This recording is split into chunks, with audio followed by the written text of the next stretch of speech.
we might make a start. We've got a lot to get through tonight. So we do have about 61 people registered for tonight's webinar. So people will just be joining as we make a start.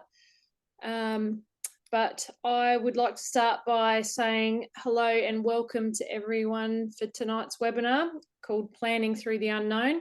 And tonight we'll be covering weather, crops and tactics for 2025. I'm Tanya Morgan and I'll be facilitating tonight's webinar. So thank you very much to everyone who's joining us.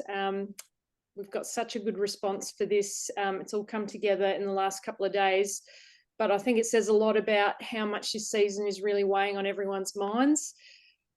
Some areas across the MSF region in Victoria and New South Wales have already received a break, and others more so over this side of the border are still holding out.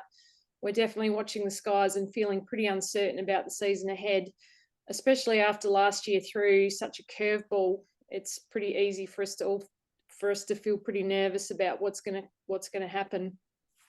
So the webinar tonight is part of the GRDC RiskWi project, and the main aims are to support more confident decision making in the face of uncertainty.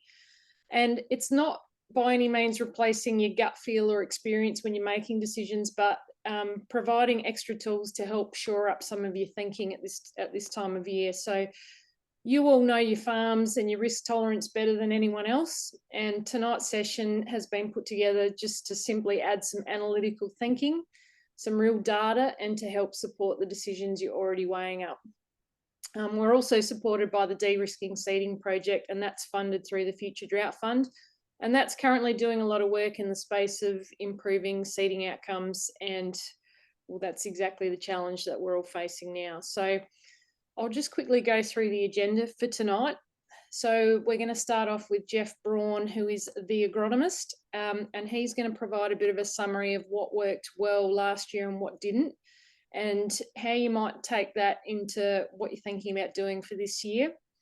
Then we'll follow up with Barry Mudge, who is a Port Germein farmer, and he's also got a very strong background in ag economics, and he'll be unpacking how gross margins change across deciles and how to respond tactically to that. And then we'll finish up with Peter Hayman, who is a friendly SARDI weatherman, and he's also the brave messenger who often cops a lot of the flack of the Bureau at farmer meetings, but he's still dedicated to coming back to help us decode climate forecasts, so you can use them without feeling misled about what they're really telling you. Before we get into it, I just want to go through, we have a bit over an hour together, looking to wrap up at about 8:15, or if you're over the border in Vic or New South Wales, it'll be 8:45. Everyone's muted so that we can hear what the speakers are saying. And I also want to let you know that the session is being recorded, so for a few people that haven't been able to make it tonight, the webinar will be available as a recording afterwards. We're going to start each session with a poll to get a sense of how you're all feeling about things at the moment and what's changed since last year. And these questions are aimed at farmers. So I know that we've got a few consultants and agronomists on the line. So if you're not a farmer, you don't need to answer the polls. But if you do have a question, because you're all muted, I'd encourage you to just ask a question in the Q&A function, which you'll find at the bottom of your screen. And you can post those questions at any time, and you can post them anonymously too if you like. And I'll be keeping an eye on those, and I'll ask the speakers on your behalf. So there's no such thing as a silly question. If you're thinking about it, chances are that somebody else is too. So please don't be afraid to ask. And if we don't get to everyone's questions, we'll do our best to follow up afterwards. So each speaker will have about 15 minutes, and then after all three, we'll have a short panel session where you can ask them any questions that you like afterwards. So we're going to get stuck straight into it now. But before we get on to Jeff, I'm just going to put up a quick poll, which is focused on agronomy reflections for this year. So hopefully you can all see that up on your screen. And for the farmers that have joined us on the webinar tonight, if you can work through those 4 questions. What proportion of your cropping program did you dry seed in 2024? And then if you have any regrets about dry seeding.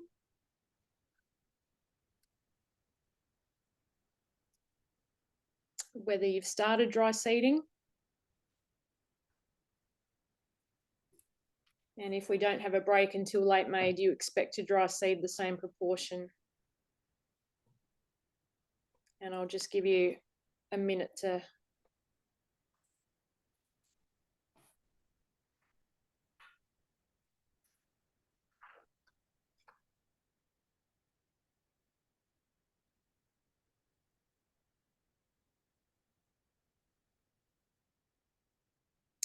we've got about 17 responses, so I'll just end it there and share the results with you. So can everybody see that? Jeff, can you see that? Yep. Yep. Well, I will hand over to you now for your session. No worries. Well, thanks, Tanya, and thanks everyone for joining tonight. I think it's a really great initiative by MSF to run this session, very, very relevant timing-wise. And I was only saying to Tanya early on, it's sort of unprecedented, the amount of phone calls and decision-making around dry sowing that they've been fielding lately. So I guess, first of all, I just wanted to say these are my observations from my patch, and by no means do they represent the whole broader area. It's sort of what I notice as I go around, and I'm sorry in advance for having no PowerPoint presentation full of facts and figures. You'll just have to put up with the dulcet tones of Jeff instead, sorry. So I suppose what I wanted to start with was a review of the 2024 seeding process, what worked, what didn't, and then follow that into how can we use what we learnt from last year for this year's seeding process. So I suppose I always look at like a vast proportion of my clients dry sow, and it's largely around making sure that the vast majority of your program sown at the close to optimal timing as possible. A lot of people with large programs now have to try and do that to maximise yields. And I look at, after dry sowing, the question I always sort of ponder is, does anyone sort of say they wish they sowed less? And I think pretty generally the answer is no. I don't think I've ever come across someone who said that they wish they'd sowed less crop dry. So I think that's always a good thing to look back on, and how you view the success of the operation. Also, I suppose you look at 24 being a pretty terrible year in most areas. The general comment of farmers, well, I think when I was driving around with them in August and even into early September, was they were amazed at what they were able to grow on the rain that we'd actually had. And I think most of you out there would probably agree that it was a testament to modern farming systems, summer weed control, and the rest of it. So I think that that's another thing that I think was probably attributed to dry sowing and maximising the water use that we actually had available to us. Soil types that performed well were, I found it was just once again our mid-slope soils, our sandy surface soil over a good solid, generally a clay base, but often with a little bit of limestone, powdered limestone in it. They were the soil types that performed best of all. Shallow soils being rock or heavy flats with subsoil constraints, really they never really wet up and were never able to achieve their maximum yields. So I'll just put a comment down around non-wetting sand. It seems to be a large area of consternation for a lot of growers. They have a love-hate relationship with it. I tend to find they performed not too badly last year. I don't think they ever got too carried away with themselves, and they left a little bit in the bank for the finish of the year. So I think realistically, yields were dictated by other factors other than agronomy last year. I think I guess the vast majority of the audience would have had some frost and some with horrendously extensive frost. So I think up to that point, I think it was a credit to everyone what they were able to actually grow up to that point. I guess the thing for me was 24 dry sowing. in a lot of situations, we were unknowingly sowing into moisture retained from the summer. So I sort of termed it as moisture just out of reach. Yeah, I remember we, via MSF, we sowed a trial at, we had 2 different seeding depths, 30 and 80 millimetres in there, and it was surprising the amount of plants that came up when we sowed at 80 millimetres, not thinking we were getting it into moisture. So that was another thing that I think was a bit of a outcome of last year. So I'll just move on to, I guess, weed control. It tends to be a bit of a fear around dry sowing that we're not going to get a knockdown, will our weed control be poor? Look, reviewing all of my clients, and I work across a number of areas, I think dry sowing was an outstanding success weed control was. Yeah, you still have bad paddocks for whatever reason, but I think overall the pre-emergence worked really well, and I honestly still believe that pre-emergence worked better in a dry sowing situation than immediately after a rain when you haven't had the opportunity to wash them into the root zone of the weeds. They tend to be the paddocks that I find preems are a lot less effective on.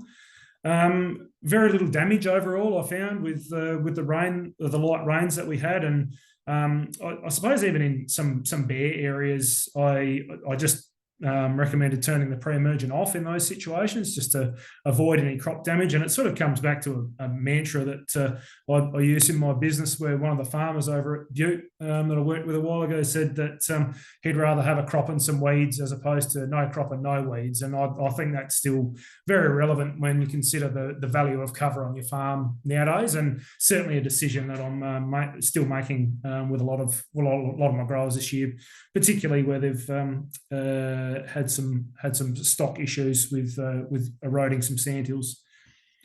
I suppose the other problem with weeds is last year is probably more logistical, in that everything required doing at the same time. Everything came up at once, all the weeds, all the crop. Also had to try and spread some urea in there if you hadn't done that at seeding time, and just became very, very congested trying to get all that done at once, which I think people handled really, really well. I guess it makes it somewhat easier when it doesn't rain. But yeah, the other thing that I sort of found difficult was split germination. So like I said before, unknowingly we were probably sowing into moisture when we were dry sowing.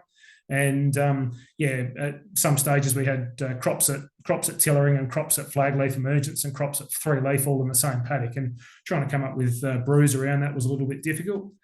I just thought I'd touch on herbicide residues. I mean, everyone's aware that they're out there, and I think if you haven't done some planning by now, you either run a very safe farming system or you live under a rock. But yeah, look, they're front and centre. We just haven't had enough to break down a lot of these products. And I suppose the thing I would caution everyone is, like, there's a rainfall requirement on most labels for herbicides, but that probably refers to microbially effective rainfall too. You think about the like 2 and 3 mil events we had over a lot of last year. I wouldn't even bother counting them towards your herbicide plant back. So really emphasises that we've got to be very careful around that.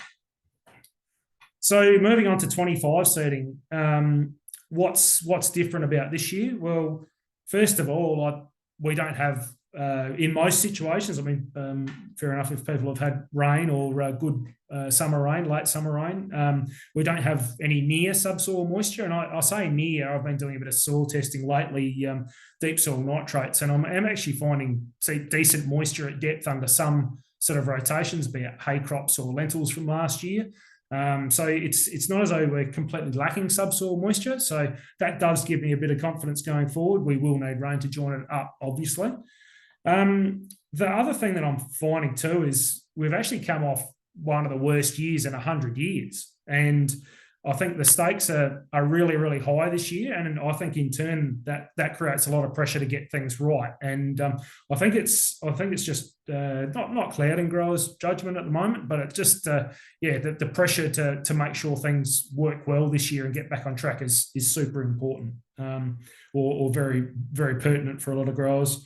Covers compromised in some situations, whereas I think last year, sowing into 2023 stubbles, we actually had pretty good stubble levels. So that's another thing, and sort of back to my pre-em point about maybe turning some pre-ems off in some situations might be worthwhile.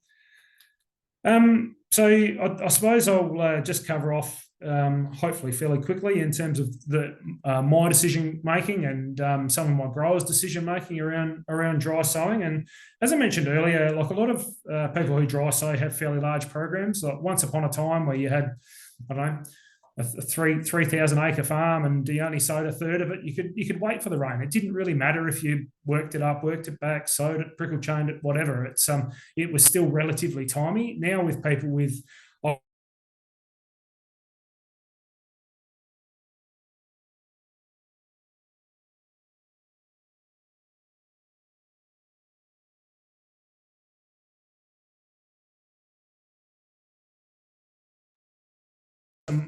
I remember Dad talking about some old data from Walpia where they suggested, I think it was after the 15th of May, it was a bag per acre per week you lost in terms of yield. So for the metric heads out there, it's 200 kilos per hectare per week, which is a pretty savage drop off. And you can see why people with large programs can't afford that drop off as time goes on. Another question I tend to ask is, if it rains in June, will you still sow the paddock? And if the answer is yes, I'll still sow it if it's June the 15th. Well, why not sow it dry, is I suppose my counter argument. So that's another thing. I suppose as you get through a dry seeding program too, you need to constantly assess where you're at.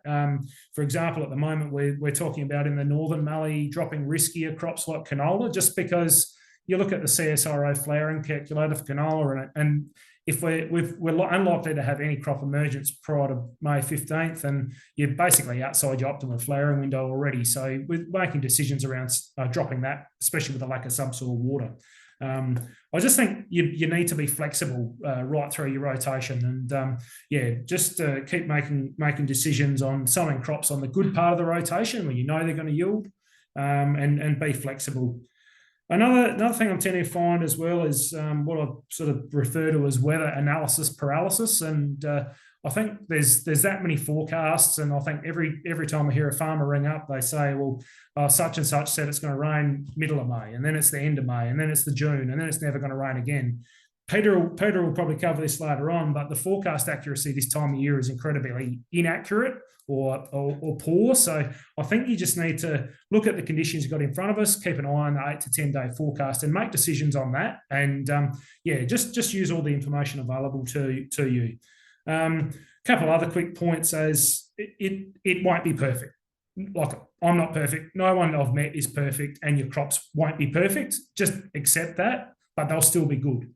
So that's another thing. Fear of missing out, I think, is also another thing when you look at dry sowing. And I mean, if you end up sowing 2/3 of your program and you have a late rain and a bumper year, is it a failure? No, you're still making good money. You just probably didn't make as much as what you could have. So, I mean, don't kick yourself in the backside in hindsight.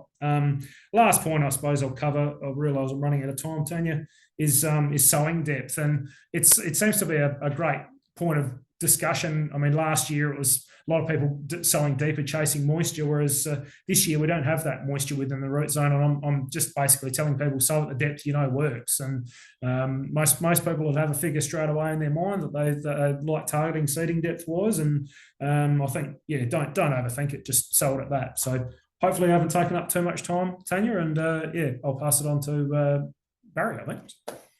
Well, you've actually got a few more minutes up your sleeve, Jeff, and we've got a couple of questions here from that have come through on the chat. So I know you touched on this. One of the questions that came through was last year was agreed very amazing what could be grown. However, what is the view coming into 25 with less to no subsoil moisture?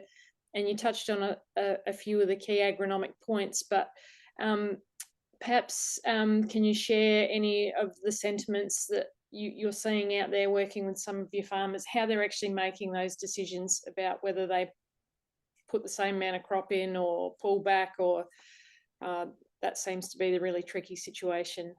Yeah, look, I think to me the answer to that, it's a great question. There's no sort of one size fits all to that equation. I mean, some people are heavily geared and they need this year to come off, so they're just doing everything within their power to make sure that that they're getting as much crop in the ground. Others are a lot more conservative, and everyone's farming system and financial situation is different. I just think you really need to focus on the rotation that you know is going to perform even in a dry year. Get that in still if you're planning to sow it, and then constantly update your decision making as time goes on. I'm not talking every day. It might be you sow, just keep sowing, work like not ridiculous hours, and you'll get to the end of a paddock or a block, and you say, okay, well, let's assess where we're at. The 10-day forecast still suggests there's no rain. We've got a couple of lentil stubbles over there. We can go and sow them, or we might just cool our heels for a while. So it's very individual farmer based, and I think all your farmers out there will sort of acknowledge that these things just need to be updated as time goes on, as more information comes to hand. Great, thank you. Another question's just come through. How long is the seed good for in the ground when dry sowing? Yeah, another good question. Look, Glenn McDonald got some really, really good data from the high rainfall zone last year, where they collected the soil from the trial site and they planted seed in the dry soil, and they left it for 0, 1, 2, 3, 4, 5, and 6 weeks before they wet it up. And the result of that was there was absolutely no difference between wheat or canola across all of those times sitting in dry soil. However, this is where I'd encourage people, and this is where people come unstuck last year. We didn't, most of the issues with sowing last year was where we didn't actually sow dry. I think in a lot of situations you could have solved these dramas by actually going out with a shovel. So the seed will remain viable in the soil when it is dry, nearly indefinitely. The problem comes when you're not sowing it dry, or you have the seed imbibes some water and starts the germination process. That's when things can come unstuck. So hopefully that's answered the question for you, or I can elaborate on that a bit further if you like, if I haven't answered it. Well, we might leave that one there just for a minute, but if anybody else has got any of those agronomic questions, just save them up for the panel session later on. Happy to tackle some more of those then. We do have a question here on deep end tests. Have you had any back, and have you got any levels? Do you know where your levels are at? I'm probably the wrong person to be asking on this, because I'm notoriously late doing my deep ends all the time, but the ones I have got back are certainly lower than expected, but it's probably not unexpected given the year we had last year, I suppose. The thing that a lot of the tests have got a bit of like elevated ammonium levels, which to me says that if we sort of happened to get that late spring rain, it was nearly useless for everything. That the soils were starting to mineralise. So I think there is a bit of a bank of N there that will mineralise should we get some rain. So, but yeah, starting end levels are reasonably poor at the moment with the limited tests I've got back. Great, thank you. And just another quick one here. You talked about wheat and canola seed in the ground in that research. What about barley? Yeah, look, no specific data on barley, but I would imagine it would perform very similarly to wheat in that same situation. I mean, field experience would suggest that barley wets up and germinates a bit easier, I tend to find, compared to wheat. But I'm very comfortable sowing barley generally. Yeah, very, very good option. Excellent. Thanks very much, Jeff. We'll leave it there just for the minute, and we'll move over to Barry now. But before Barry takes the floor, we're just going to do another quick poll. So I'll just bring up the next one, which is tactical planning. And there's 2 key questions in this one. So if you can all have a go at that one, well, only if you're farmers. Would you consider making changes to your crop choice if you haven't had, sorry, I'll launch that. So now hopefully you can all see it. If you haven't had a break of season before the 20th of May, and then same again, but on the 5th of June.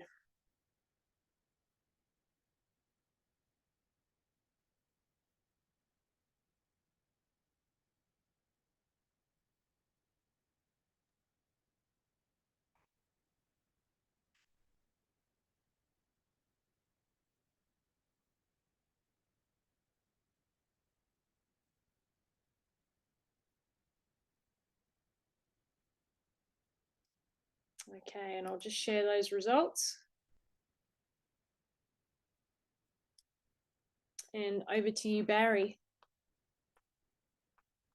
Yeah, thanks, Tanya. They're interesting results. So obviously, when we start pushing into June, people are starting to think about changing things.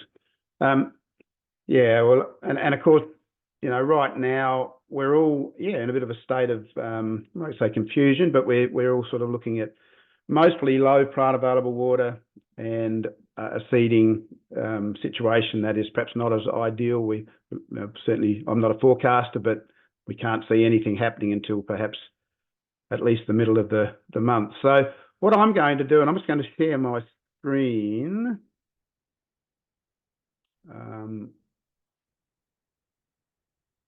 I hope that's come up okay. Yes, I can see that. Right. So I'm going to look at some of the economics behind cropping choices. Now, this is going to be fairly cursory, and it has to be in the time. This is the sort of stuff that's really great done in a workshop. But I'm going to present some stuff that I think's relevant. But I'll make a couple of disclaimers in that I'm not an expert on the mallee. I do this sort of stuff on my own farm, and I'm really, really comfortable with some of the stuff that we come up with. But you know, out in the mallee, okay, the sort of thing that needs to be done very much on an individual basis. So I'm going to be sort of a bit, you know, sort of a bit general in some of the observations, but there's a couple of other things as well. I'm not going to. There was a reference earlier in Jeff's discussion about soil type.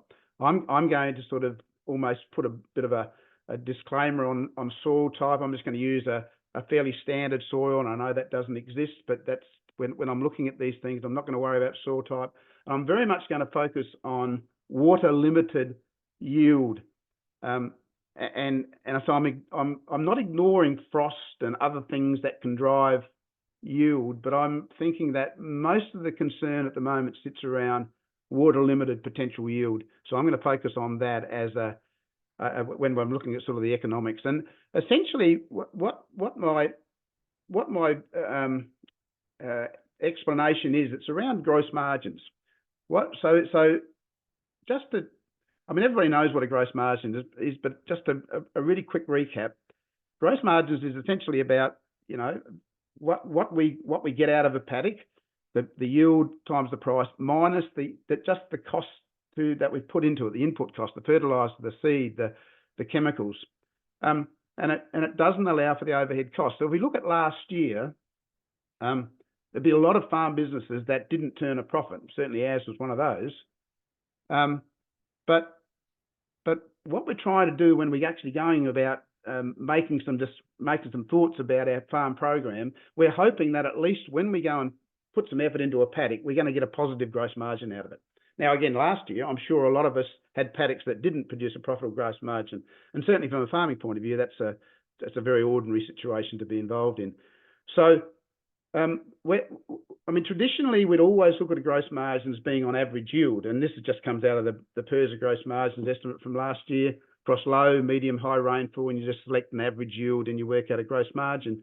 But I think a much better way of looking at them is to actually think about the gross margin across a range of season types, deciles, or whatever you want to call it. And I think that's a much more robust way of doing it. So I'm going to present a few scenarios, and I'm going to look at three different areas. One is just what happens to the gross margin across deciles as we go later in the season. So I'm not going to talk about dry sowing, but I'm going to come up with a series of dates where we look at the gross margins, and it's assuming that the crop is established on these dates. So whether that's done by dry seeding or whether it's just sown right on the break, whatever, I'm not going into that. So that's the first thing I'm going to look at. I'm then going to look at what's the influence of plant available water on this gross margin sort of area. And the third thing is I'll just look at the different crop types. And so I have a bit of a flick across those and see what the gross margins across different deciles look for different crop types. So what I've done, and I really can't get into a discussion on this, but I'll just tell you how we've come up with these yields. One of the great difficulties of doing this sort of work is what yields are reasonable across a range of in this case, crop establishment dates. And what we've done is, using Peter's group, SARDI Climate Applications, is we've gone through and done some APSIM modelling of yields. And I've also done some work using just some really, I won't say it's a crude measure, but it's a rough measure of yield creation using just standard water use efficiency. And they actually matched up reasonably well. So I've gone through, and so these are the yields that we think may be roughly appropriate. This is at Loxton, so this is in a dry-ish area of the Mallee, assuming very low plant available water. These are the sort of yields that we think might be relevant across the various rainfall deciles. So they're what I've based these gross margins on. Now, you might disagree with those. That's fine. That's great if you do. If you can change them or whatever. But this is the numbers that I've used. And so what I've done is I've said, righto, what happens if we establish a crop on May the 13th? What happens? So this is just a gross margin across those various deciles. So up the side there, we've got the gross margin. Across the bottom, we've got deciles. So this just shows that, as we get a wetter season, we get more profit. The crossover point is about decile 3. So below decile 3, we're losing money by putting the crop in the ground, but there's a lot of upside. And again, the parameters here are essentially a dry soil right now. So that's that's whatever. That's the way. That's May the 13th.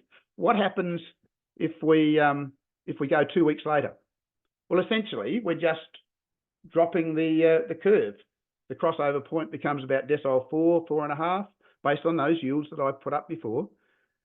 Let's go later again. Let's go to June, and then late in June, you can see the sort of influence that happens. Now, this is we know this. This isn't rocket science. This is intuitive, and we know this. All we're trying to do here is actually put some numbers behind it. So this is just based on a fairly standard agronomy package for wheat.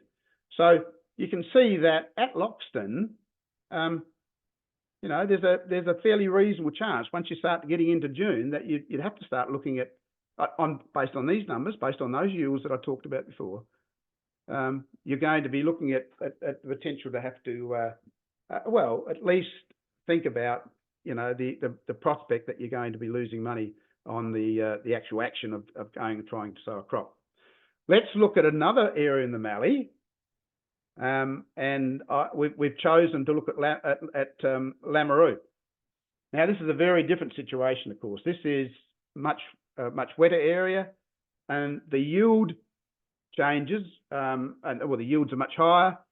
And as we go later, the yields certainly continue to drop on average, but they're still sort of quite reasonable.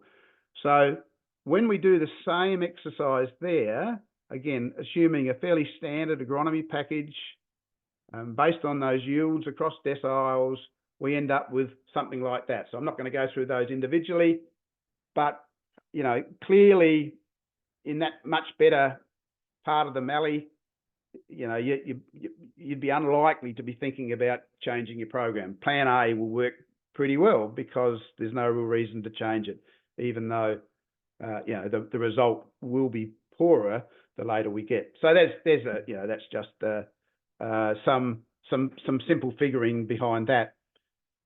One of the reasons why the Loxton situation is so, we'll say, grim or whatever, is because of the low plant available water.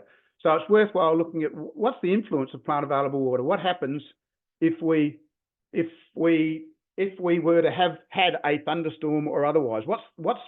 How important is that low plant available water? And if we did have plant available water in the system, how much does it benefit from it?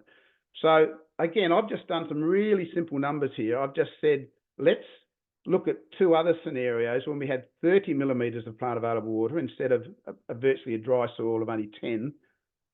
And at 30 millimetres, I've just adopted a really simple bit of figuring that says, let's say 1 millimetre of rainfall is worth 20 kilograms per hectare per millimetre. So if you've got 20, you've got an extra 400 kilograms of yield. So let's just put 0.4 of a kilogram on all those yields across, and this is based on a May 27 break, again at Loxton. So I've used May 27 in this case. And if we put 50 millimetres of plant available water, again, you just get an increased opportunity. Of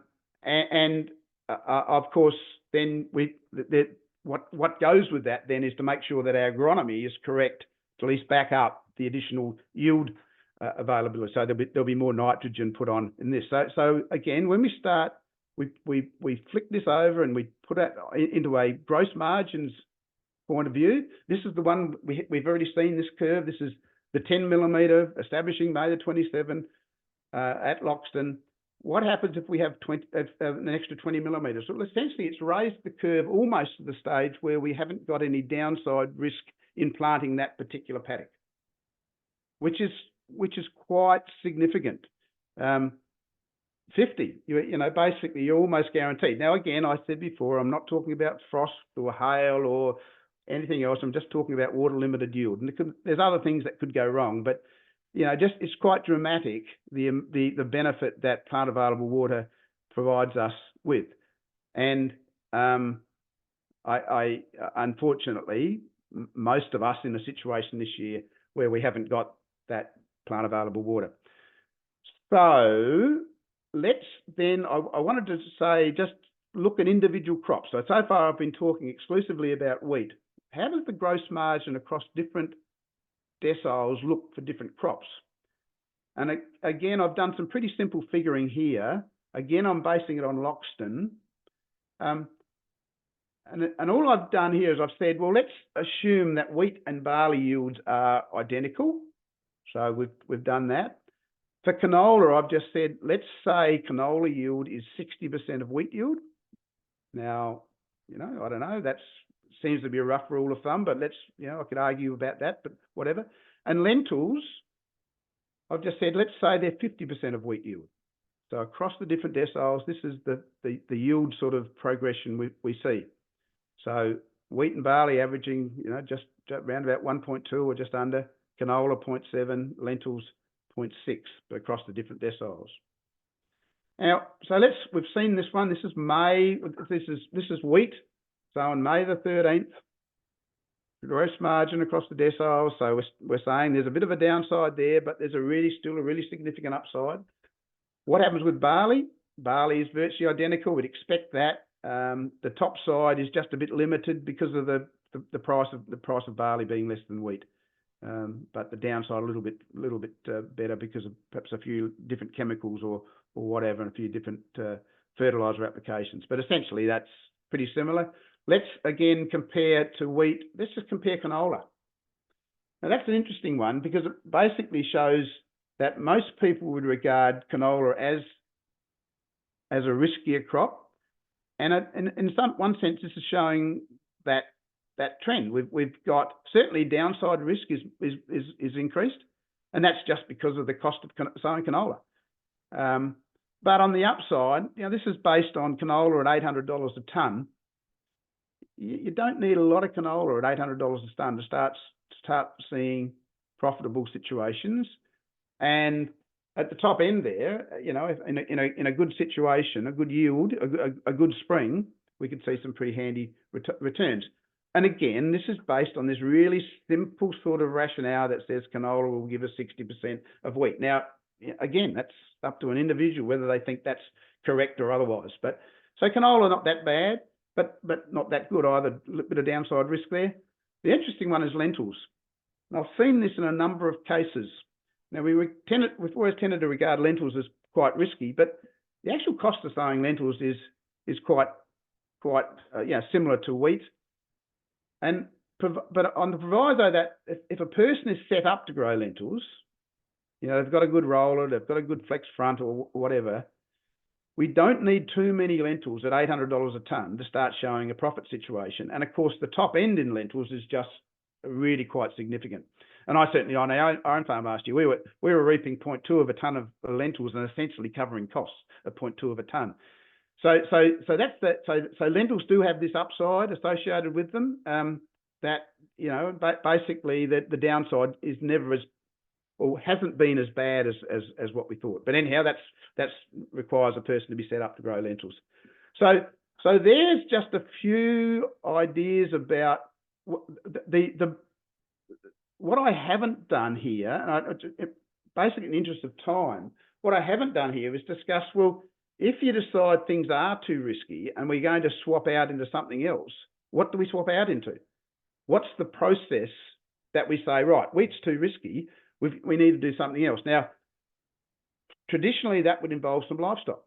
Now, maybe it does, maybe it doesn't. Maybe we haven't got livestock. But what are we going to do with the land if we don't crop it? That's the question. But that's probably a question for another day.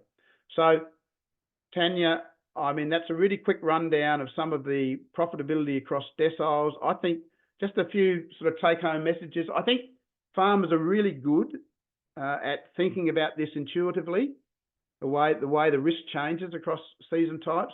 And we recognise that this combination of low plant available water and the potential for delayed crop establishment can be problematic and will be problematic or potentially problematic this year.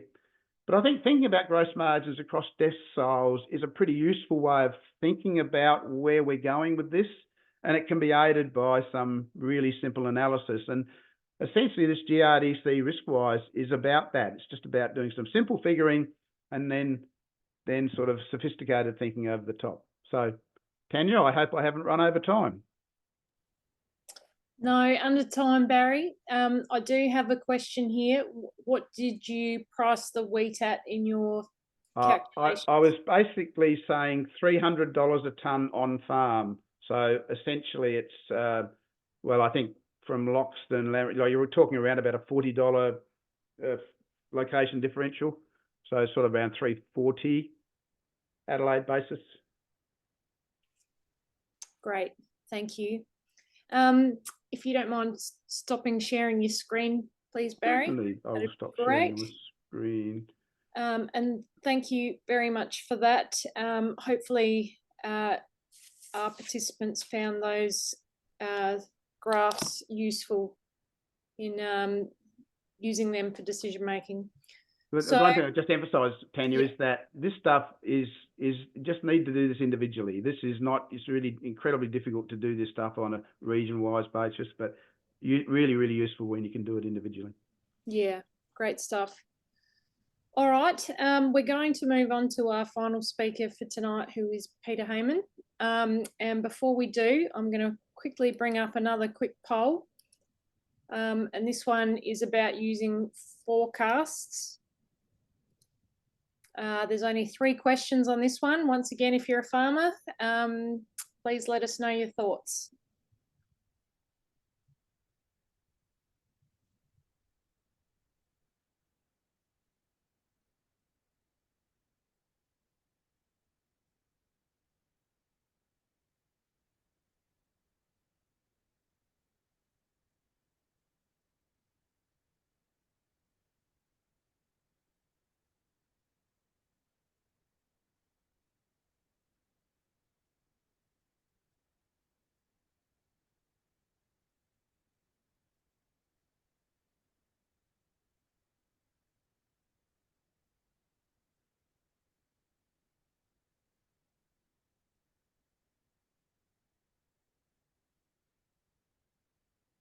Okay, I'll share those results now.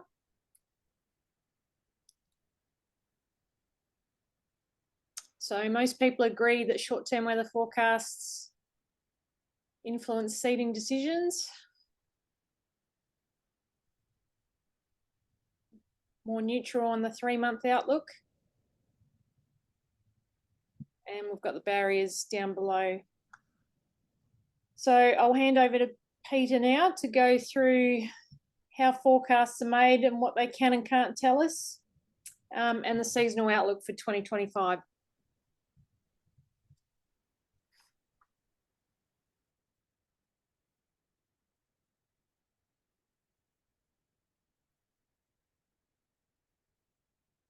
Okay, is my screen working now? Yes. Great. Okay, so I guess so thanks for this opportunity, and yeah, I guess in some ways thinking about I mean, as a climate guy, thinking about this sowing decisions, it's obviously so climate related, but in some ways the really important bit is the stuff that Jeff and Barry covered about soils and weeds. To an extent, we've got to just look at the short-term forecast, and but there's this sort of emphasis on dry sowing.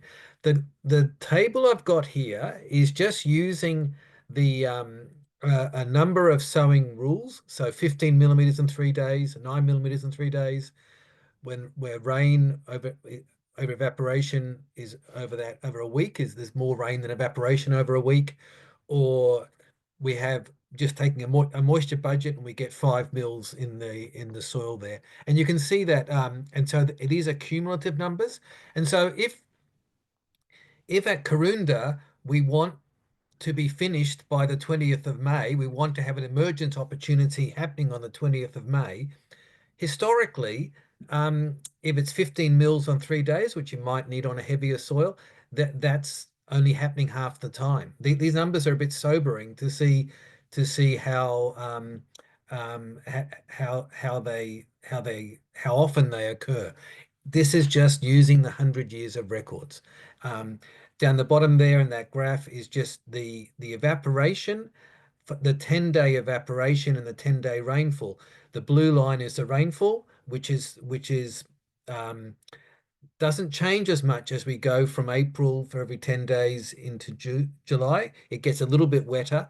The main thing is the evaporation drops off from 4 mils a day, 40 mils over a week, over 10 days, to right down to 2 mils. We'll send these results out with MSF. So but there's Karoonda, Lameroo, Balranald, Werribee. Again, this we just have to acknowledge that we are in these fairly tough environments where, by these different rules, unfortunately, I mean, they don't have them on Anzac Day, and even by the 20th of May, there's plenty of times where it hasn't happened over that period, and so it just highlights the riskiness of that. I'm really not going to labor the fact that it's so dry now. I use windy.com. I find it's a really nice way of looking at some different models and so on as to what's happening. And clearly at the moment, we've got this great big high pressure system making the East Coast really wet and keeping us really dry. And there's actually an article in the ABC about this at the moment. Just this sort of positioning of that high pressure system, and I think no one's really sure exactly why this is happening, and so on. There's been this talk about the southern annular mode and so on, but also the idea that the southern annular mode doesn't really affect us so much in autumn; it's more in winter. And then as we go through, you can see that by Monday, Tuesday, there is this little front coming through, but unfortunately for the Mallee, it's all staying too far south, and I'm sure that people are watching these things and seeing that. The Bureau has the Bureau app on the mobile phones, which I think is excellent, and also METI. But what I want to really talk about is these climate outlooks, which are now, there's more forecasts more often, and they're covering the weeks ahead, so the next week, the fortnights ahead, and then the months, and then the 3-month periods. And the color there, which I think most people are familiar with, is and we'll go into this in more detail, but it's the percent chance of exceeding the median rainfall. And but basically, when you look at that strip, it looks pretty worrying in terms of the next weeks. There's low chance of above median rainfall for those periods, even as we go into for May.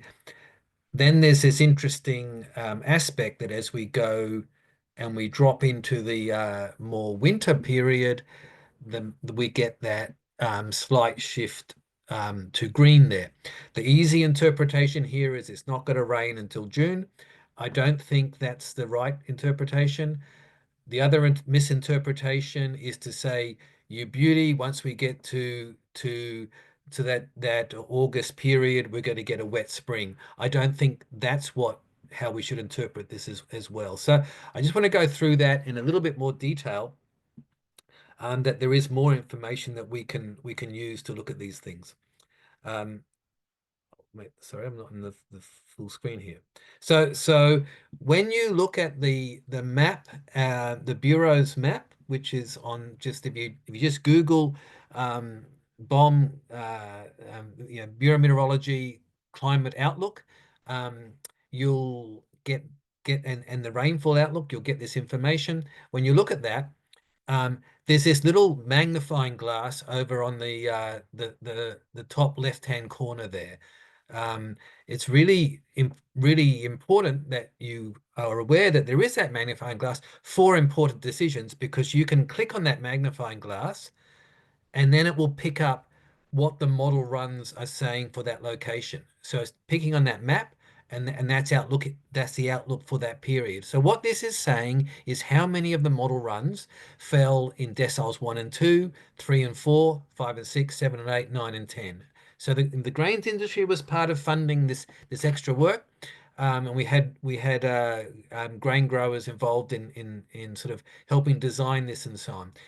What it's telling you is the extra information in those decile bars is where the model runs went. So you can see there's only 22% chance of above median rainfall, and that's what gives us the very dark color on the map. But it's not a guarantee it'll be decile 1 and 2. It's saying that's the most likely. There's a 40% chance of the decile 1 and 2, the very, very dry outcome. But then some of the model runs have gone wetter.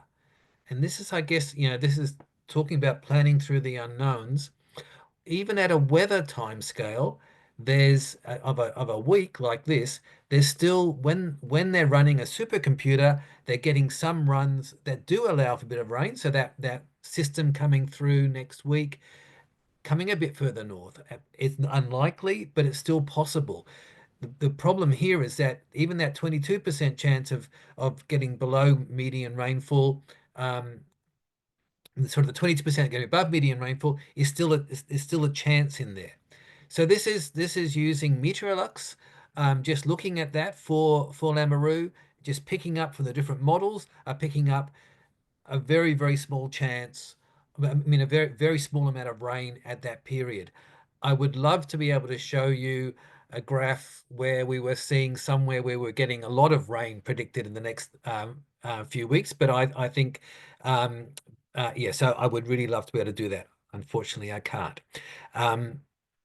What I just want to make the point here is that even at a weather time scale, this is using that meteorologics, using that even at a weather time scale, you can see that these are the many runs of one model. This is the ECMWF model, and this is the many runs of that one model. And what it's showing for Lamoureux on Wednesday, May the 7th, that system that was going to go too far south, some of the runs do actually pick up a little bit of rain there.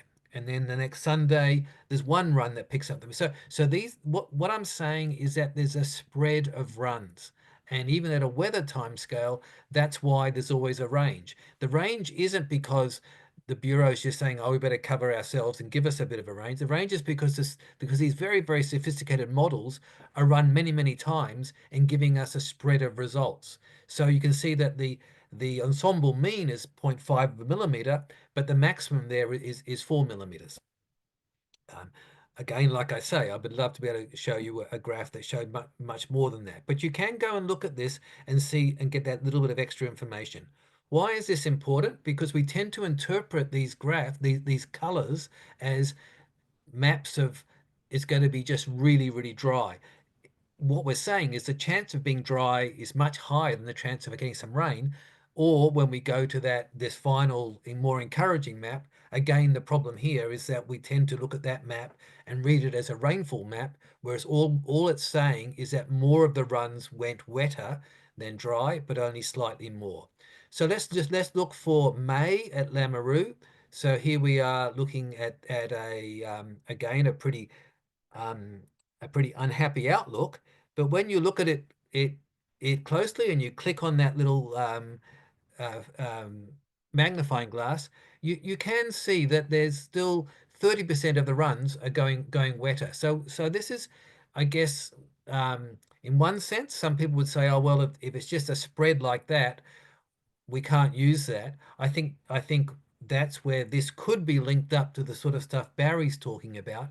But what happens here is when you look at that Braun map for May, you think if we're going to get rain in May, or the Bureau got it wrong. Well, this is actually saying that the Bureau's spread, the model is giving quite a wide spread of that. So there's there's for different locations.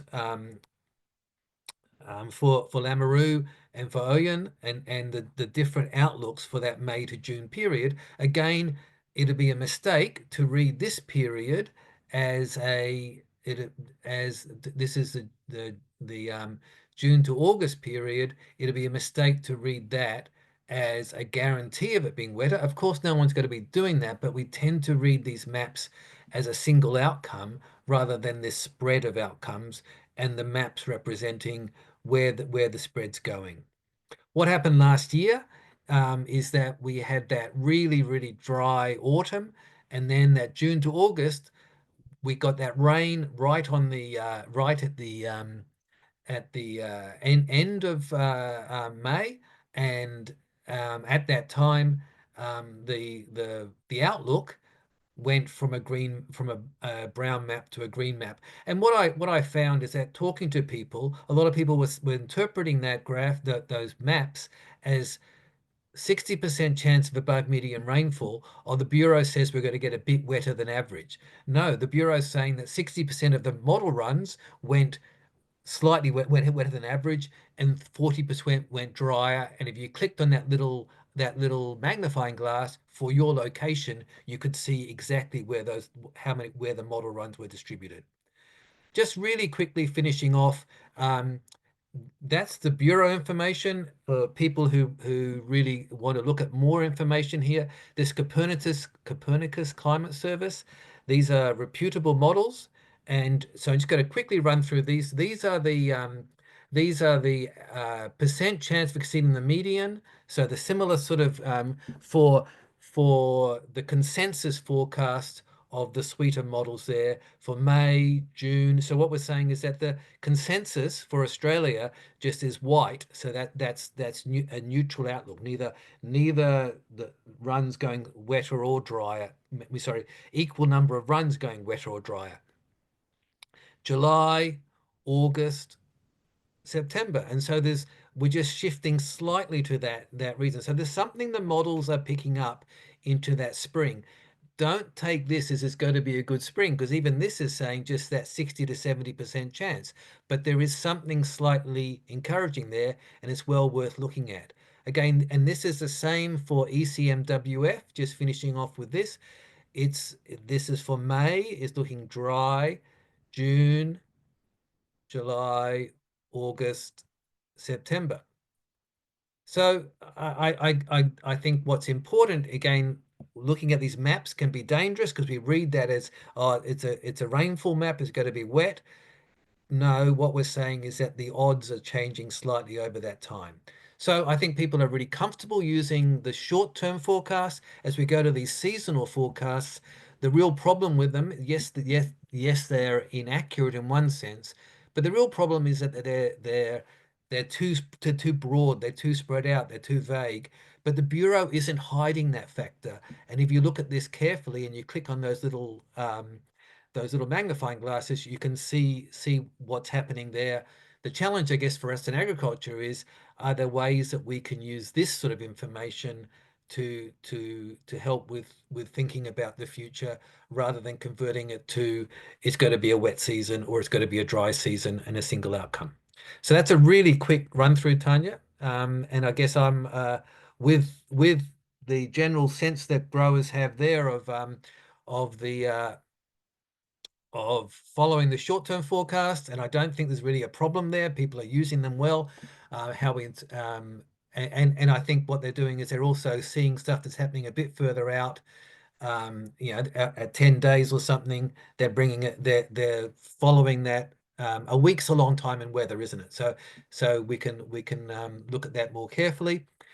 When it comes to the seasonal, I think it's really hard to avoid the discussion on the seasonal, but it's just worth, if you're really trying to look at what's happening in your patch, that little magnifying glass is worth a little look.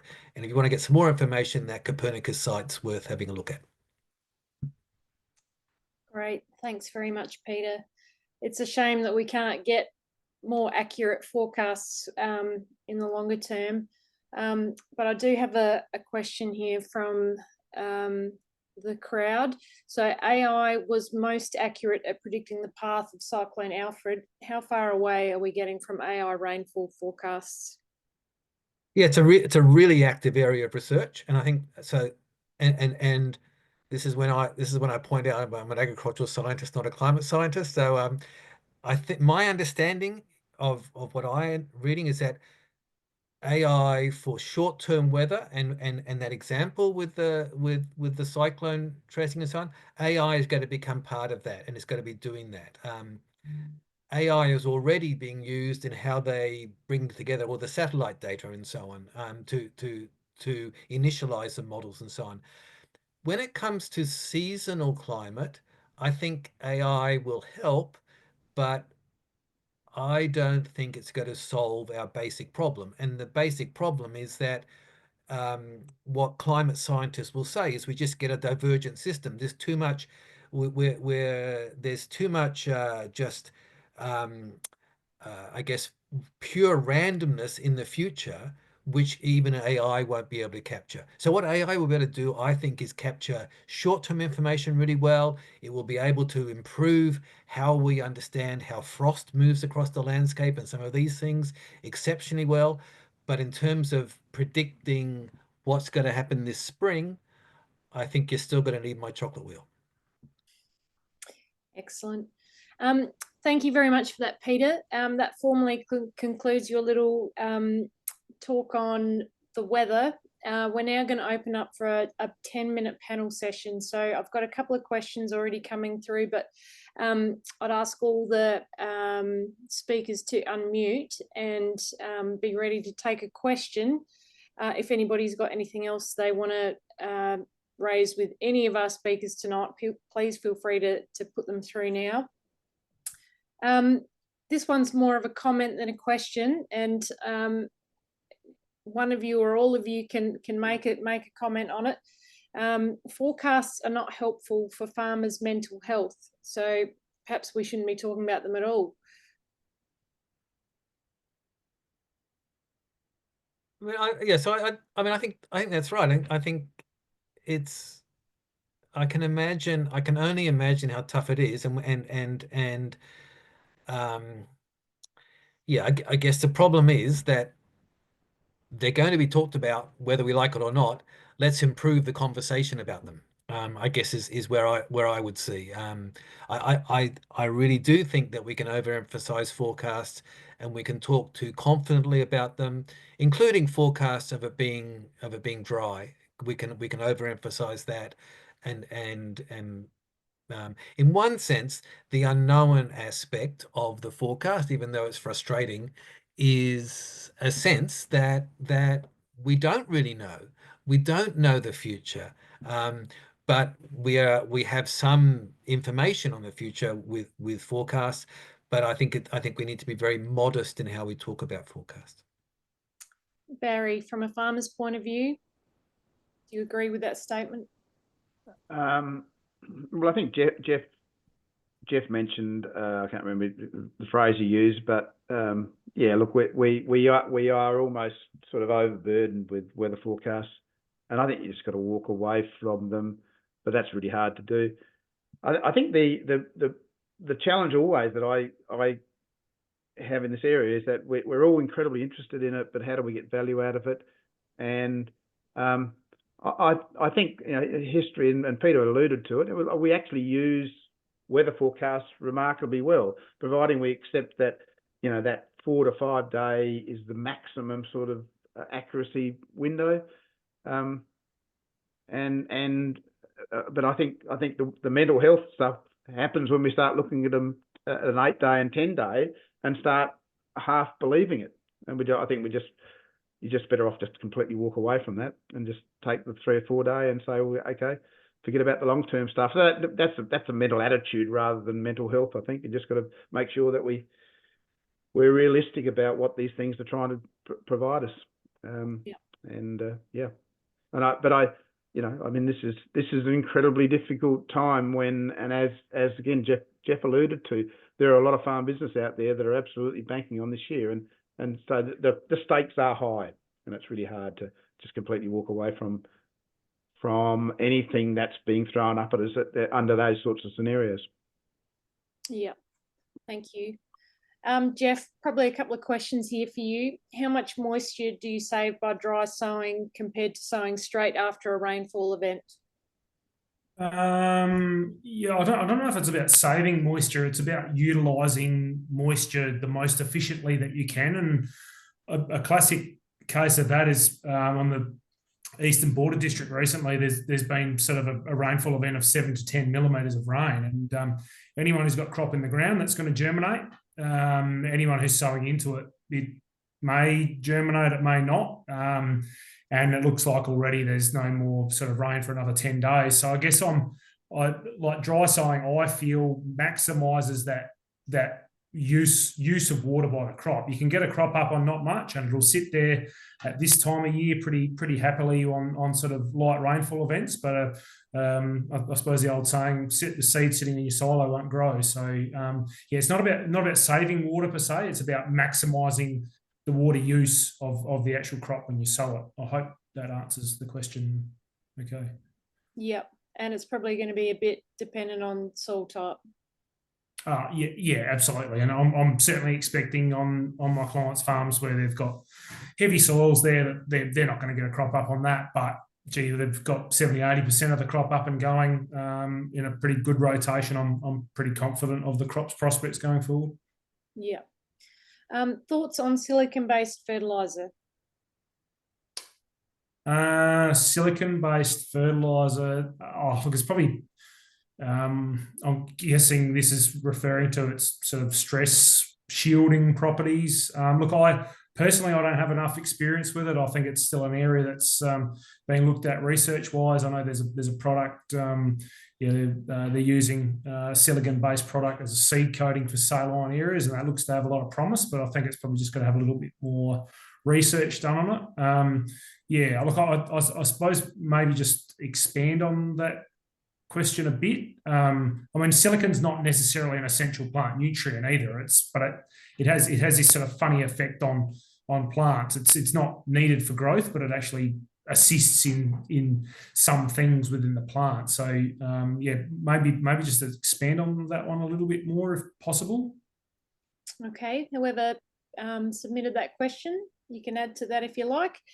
And while we're waiting for that, is there a way to estimate fertiliser percentage remnants from the 24 season that may be available for this year's growing season? I think, look, most of the time during the planning sessions I have with my clients, I certainly look at what you've put on versus what you've removed. And it's generally with something like phosphorus, it's on most of our soils where we have low phosphorus buffering indexes, you can assume that a fair bit of that's going to be left over. Nitrogen and sulfur, I think, a lot more highly mobile in our soils, and I think it's just a little bit more difficult to sort of estimate or guess what they are. The best way to go out and do that is measure it, I think. And I think one of the other attendees mentioned that they've been doing some deep soil nitrate tests. I think that's a fantastic way of sort of working out what you've got left over from last year. I think if you can't measure it, you can't manage it, and I think that's very relevant for that sort of things. yeah, hopefully that answers the question. I mean, they're your sort of macronutrients, I suppose. Yeah, trace elements probably comes back to paddock histories and the like, and yeah, that's highly variable as well. Great. Well, that takes us to the end of the questions. If anybody's got anything pressing that they'd like to ask, probably got another minute before we'll close up questions. Oh, look, I'm happy to, like, if anyone thinks any of those questions haven't been answered sufficiently, I'm more than happy to sort of, yeah, with a bit more context, I suppose, answer them, I suppose. So, yeah, just please bear that in mind. Yeah. Great. Well, that pretty much takes us to the end of our webinar tonight. I would like to thank everyone who joined us. We really appreciate your time, especially during such an uncertain part of the season. And if you're feeling uneasy about the season ahead, just remember you're not alone, because many of us across the Mallee and more wider across the state are still in fact facing this pretty difficult situation, and it's very unclear what the right thing to do is quite often. So we hope you've managed to take away some useful approaches to help guide your decisions today. So it's about bringing all the pieces together, looking at the data, weighing up the different scenarios, and then applying your own experience and intuition to make the best call for your farm. So I want to say a big thank you tonight to our speakers, Jeff Braun, Barry Mudge, Peter Hayman, for sharing their time and their thoughts with us. Also, thanks to the GRDC RiskWi project and the de-risking seeding project, which is funded by the Australian Government's Future Drought Fund. So a recording of tonight's webinar will be made available soon. And we'll also try and follow up with some easier to digest communications materials, so you don't have to sit through the whole thing again. And if there's anything we covered tonight that has raised questions, or you'd still like to talk further, please reach out to the MSF team. We're happy to link you up with one of the speakers, or yeah, just have a discussion with you. Always here to help. So thank you very much again. Fingers crossed for the rain, and all the best for your seeding going forward into 2025.